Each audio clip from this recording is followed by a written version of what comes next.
Hey there, friends. Welcome to the Better Postpartum Podcast. I'm your host, Angel Swan, crunchy mom, coffee addict, and postpartum doula turned new mom coach.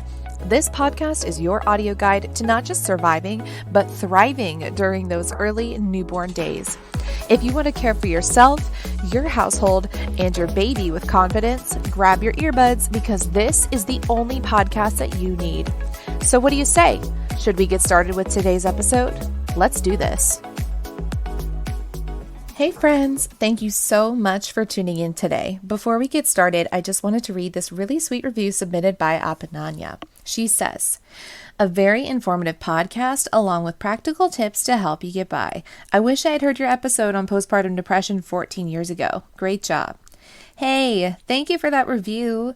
If you have been loving this podcast and you're learning from it, please head over to Apple Podcasts. Make sure you subscribe, leave me a 5-star rating, and if you really love me, you'll leave me a written review. Tell me something that you've learned or a message that really stuck with you, or just let me know what your favorite episode has been so far. Leaving that writing and review is really the best way to support the show, and it helps other new moms find this podcast too so that they can learn from it. So thank you again for that review. Now let's get into today's episode. So we're going to continue the Minimal and Sustainable Postpartum series, and today's topic is breastfeeding essentials.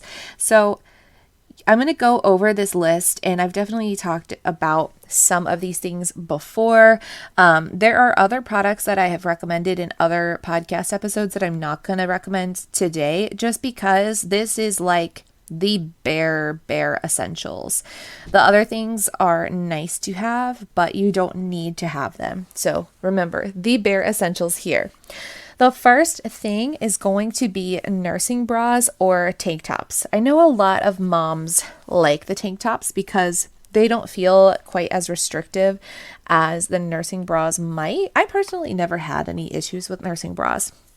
So you don't need the tank tops, but if you're on the fence about using a cover, a nursing tank might be the way for you to go. Because you can kind of do like the 2-shirt method, which is basically you wear your tank top and then you have another shirt over top of that. So you lift up your overshirt and you lift down your tank top, or pull down your tank top, I should say, and you're only exposed where you're going to be latching your baby. So it's that I liked the 2-shirt method, especially for, when I was going places where I didn't necessarily want to be seen. But to be honest, I also most of the time didn't care because I had a summer baby and I was just like, it's too hot for 2 shirts and it's too hot for a cover. So I just did what I had to do. But I know not everybody is comfortable with that. So this is where the tanks can really come in handy. But you can also just get a nursing bra. And if you still want to do the 2-shirt method occasionally with your nursing bra, you can do that. So you wear your nursing bra, you can get a few just regular old camisoles, like little spaghetti strap tank top kind of things, and use that to do the 2-shirt method. So you don't need the nursing tank tops because these things, they can be expensive, these specialized breastfeeding clothes. So I prefer to just go with a nursing bra. I think it's a lot easier.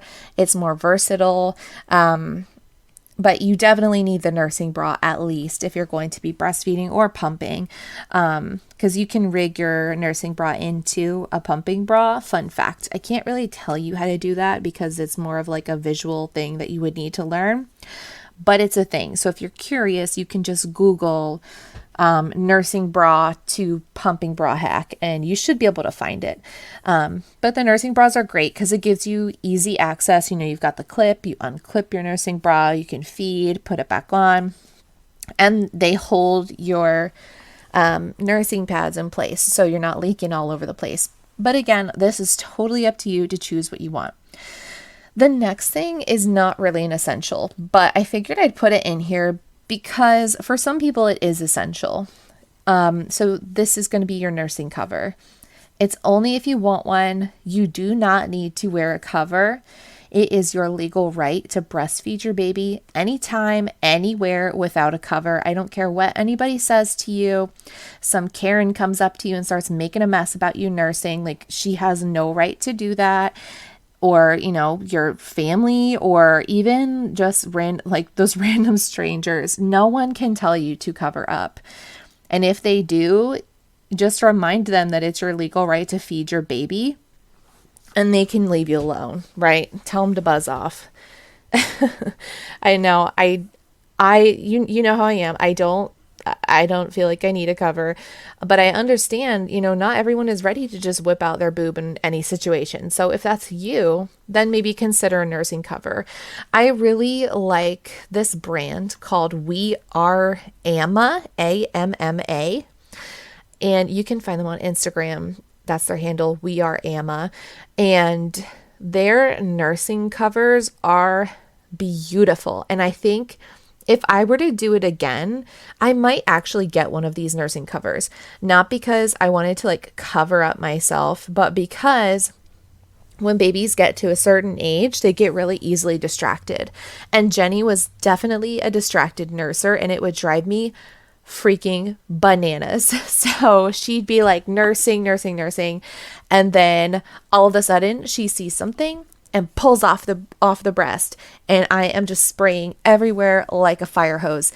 And I think if I had a cover in that situation, it would have helped so much, because she wouldn't have anything to whip around and look at. She would just be focused on the task at hand. So I do think that nursing covers can be really helpful, even if you're comfortable nursing without one.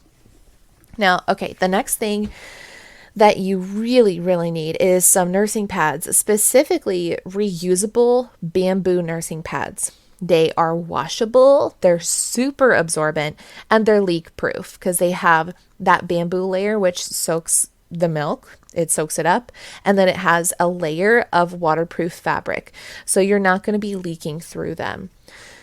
They're so convenient, and it saves you so much money, because just think, if you're buying, it's like diapers. It's the same reason why I like cloth diapers.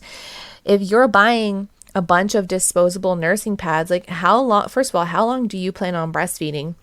And and then go from there. Think of how many nursing pads you would have to buy over the course of your entire breastfeeding journey. I know some moms don't leak. Once your milk regulates, some moms don't leak. So that's usually around 12 weeks is when you see that happen. But then a lot of other moms leak consistently the entire time that they're breastfeeding. And I'm one of those people. I had to wear a nursing bra. I had to wear my bamboo nursing pads because I would just leak. And I didn't want to be ruining my clothes, because milk stains are really hard to get out. It's so frustrating. Maybe I'll have to do an episode and figure out the best way to remove milk stains and tell you about it, because I didn't master it when I was breastfeeding. So maybe I'll have to find somebody who knows what they're doing with removing the stains and tell you about it. But anyways, back to the topic. The bamboo nursing pads are so great. I think that you should get some. They usually come in a pack of about 14. And just as always, I will be putting links to any product that I mention in the episode description, so you can grab my recommended products for yourself. And they're all on Amazon, so it's really easy. You get that quick Prime shipping. But yeah, I typically would buy, I really think you only need one pack of the nursing pads, so 14. I would have to switch them out. I'd wear, I think, 2 sets per day. So I was washing probably every 3 days, but you really should be washing them kind of frequently, because I don't know. I just don't think it's a good idea to leave soaked breast milk in your clothes for that long. I would wash them frequently, just personally. Okay. The next thing that I recommend is hot and cold therapy packs to go on your breasts. So these are great for a couple of reasons. So for the heat, we use the heat to treat clogs, to have a faster letdown, while nursing or while pumping. Because, some babies get frustrated when you're let down. It takes a while to come. They get mad, and then they'll start yelling at the breast because they want the milk now and it's not quite flowing just yet. So you can use it in that situation. You can also use it when you're pumping to kind of speed up your pump so you don't have to be plugged to your pump for as long. So that's one way that you can use them. And then you can also keep them in the freezer. So I generally keep them in the freezer. And then if I need to heat them up, I can heat them up. But that way they're always cold when I need them. So when you're using them out of the freezer, that is to help treat like angry and gorged breasts. So if you are, if you're weaning, it's great to have them. If you are a new mom and your milk is still regulating and you get engorged frequently because your body is like way overproducing milk, just trying to figure out what your baby needs, you might have engorgement. So that's a really great time to use the cold therapy packs. The next thing that you should have is nipple cream. I recommend to use an organic nipple cream if you can. I really like Earth Mama. That brand is great. Just be sure that whatever nipple cream you get is edible so that it's safe for your baby to ingest. Because I don't know about you, but I just don't have time for wiping off all the nipple cream each time I go to feed or pump. That's just too much work. So just make sure, like, if it's if you are going to use the nipple cream, make sure it's able to be ingested so you don't have to be wiping off when you pump or when you nurse. Your baby could just latch right on, or you can pump immediately. And the nipple cream is so important because it happens to all of us. Your nipples get cracked. They might get chapped. It's also really great to use for lubricating when you're pumping. So you use the nipple cream to actually lubricate the inside of your flanges, and then you hook yourself up to your pump, and it just makes the whole thing a lot more pleasant. Because I personally did not enjoy pumping, but when you use the nipple cream as like a lubricant inside your flanges, it's just more comfortable. And when you're more comfortable when you're pumping, you're going to pump more milk. You have to be comfortable in order to get an output when you're pumping. So if you are someone who's been maybe struggling to pump milk and you're not sure what's happening, try and make it more comfortable. First, you need to make sure you have the right flange size. And second, try lubricating your flanges. And also maybe look at a picture of your baby or a video of your baby while you pump. Look at your baby while you're pumping. Think about them. And put a sock over the bottle while you're pumping so you can't even look at how much you're getting out. Pro tip. I wasn't even thinking about giving you guys these pumping tips, but they're just coming. So here we are. So then that brings us to the next essential, which is a breast pump. Even if you plan on exclusively nursing, I think you should have a pump. You never know when you're going to have an extended stay away from your baby. And pumping is a lot faster, and it's just more efficient and effective than hand expressing your milk.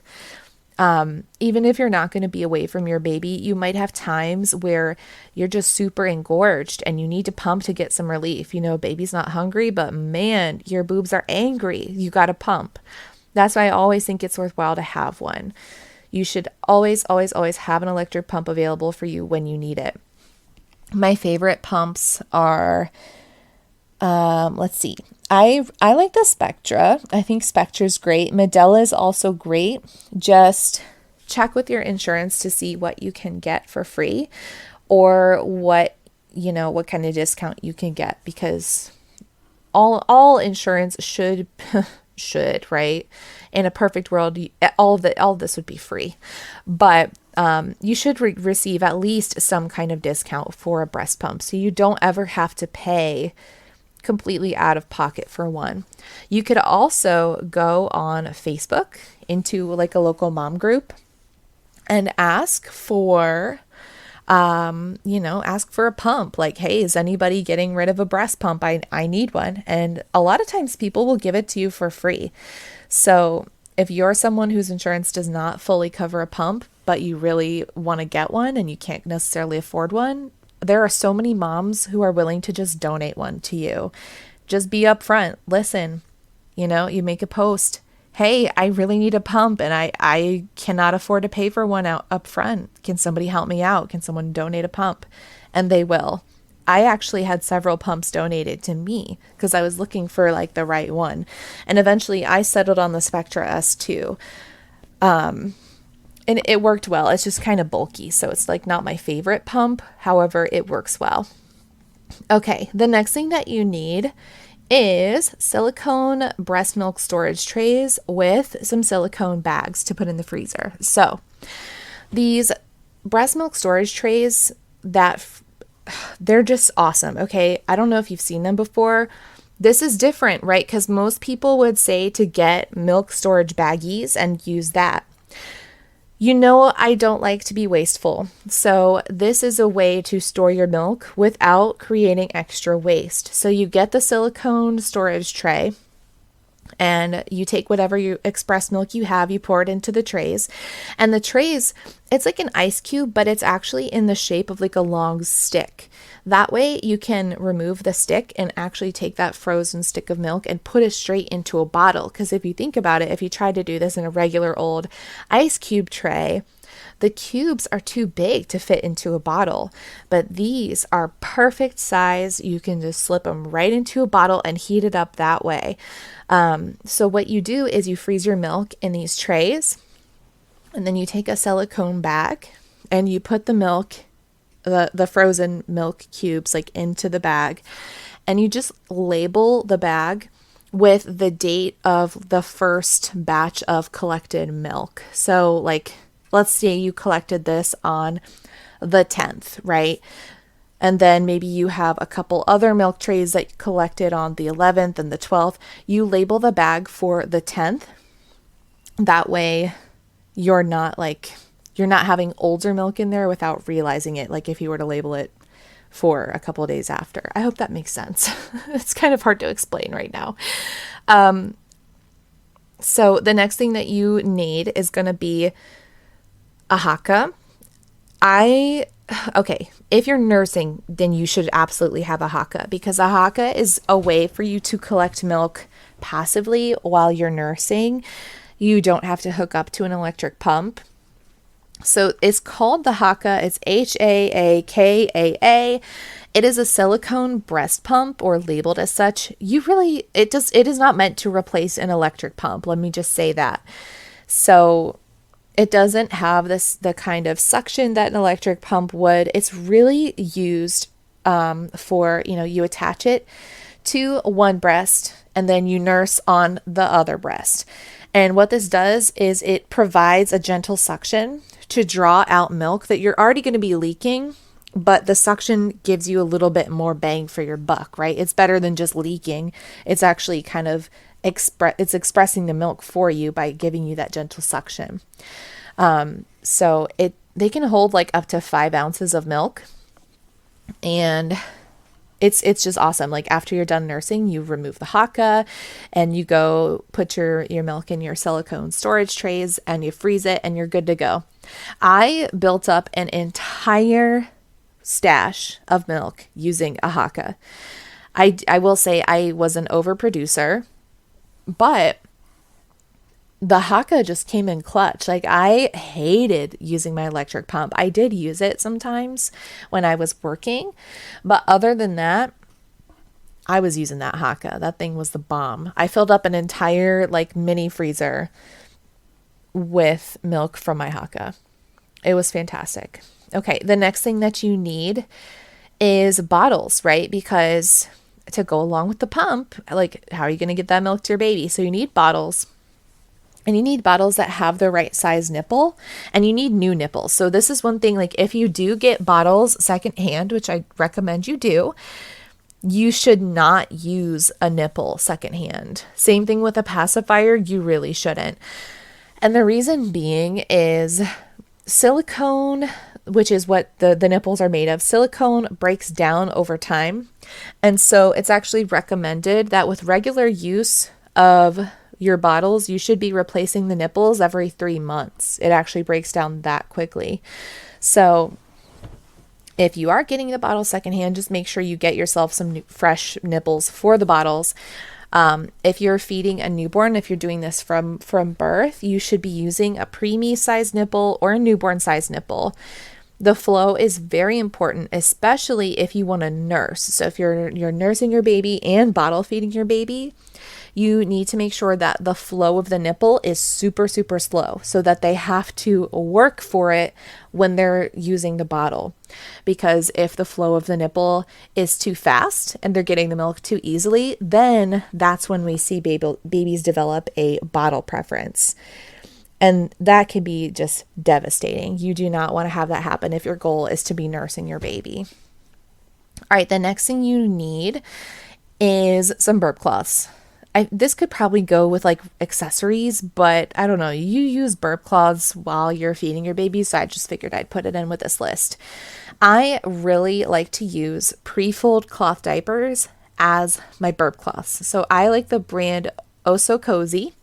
And again, I'll link everything for you in the episode description so you can get everything that I'm talking about, all the things that I use and recommend. But the burp cloths that are just cloth diapers are the most absorbent. Like I've used all kinds of burp cloths, right? Because I have clients who they don't know that a cloth diaper is the best burp cloth. So they'll have, things that are actually marketed as a burp cloth and they just are not absorbent. Like it's just a little piece of fabric. I don't like them. But the cloth diapers, on the other hand, these pre-folds are the bomb. They're super absorbent because they're cloth diapers. So if your baby spits up a whole lot, it's not a big deal because you can handle it when you are using the pre-folds as your burp cloths. Okay, the very last thing that you need is lactation support. You need support. I don't care if you've done this before, this isn't your first rodeo, or you think that you read all the breastfeeding books, you took all the classes. I really don't care. You need support.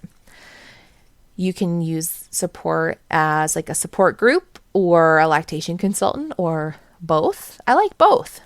So you can join like a local chapter of your La Leche League group. If you go on their website, I will link it for you. You should be able to find a local group. I'm not sure if they started back up yet since COVID happened. If not, there are plenty of groups on Facebook that you can join. I will say just be careful if you're going on Facebook. Some of these groups are not moderated by lactation professionals, and misinformation can be spread. So like when in doubt, I prefer lactation consultant, but La Leche League is great if you can get in one of those groups. You can also, if you're looking for a lactation consultant, there's a great website. It's the United States Lactation Consultant Association, and I'll link that for you as well. And they have a directory. So you just type in your zip code and it'll bring up a bunch of lactation consultants that are in your area. So that is all of the absolutely essential things that you should have for breastfeeding. And if you like all the tips that I give on this podcast and you want to work with me so that you can find balance in your new motherhood journey, you can get your baby on a predictable schedule, prioritize your self-care, get help with breastfeeding, get help with infant sleep, stop feeling overwhelmed by the never-ending list of things that you have to do as a mom, I want you to go to angelswan.com. Okay. You can either go to angelswan.com/backtoyou and join my group coaching program, or if you want one-on-one support, which is best if you need that help with, really just taking a deep dive or that breastfeeding support, the sleep support, that's better for one-on-one. You can go to angelswan.com/work-with-me and I would be happy to help you. All those links are in the episode description for you as well. And as always, do not forget, you can hang out with me on Instagram, see what I'm up to, come say hi. I'll say hi. I'll tell you your baby's cute. Go to Instagram, look me up at angel.swan. You can grab all my free resources on my website, angelswan.com. And of course, don't forget to go on Apple Podcasts and rate, review, and subscribe. Thank you so much for listening. I'll talk to you soon. Bye-bye. Thank you so much for listening to the Better Postpartum podcast. Here's what I want you to do next. If you loved what you heard today, would you do me a giant favor and leave me a written 5-star review? Those little love notes that you leave are the perfect way to thank me for putting out these episodes just for you. Seriously, it would mean the world to me. Next, take a screenshot of the episode you're listening to right now and share it on your Instagram stories, and make sure you tag me at angel.swan. That's SWON, so that more moms can find this podcast and hopefully get the advice and encouragement they need to truly thrive with their babies. And don't forget to come back every single week for more nuggets of wisdom and truth bombs about the early motherhood journey. I'll talk to you next time. Bye-bye.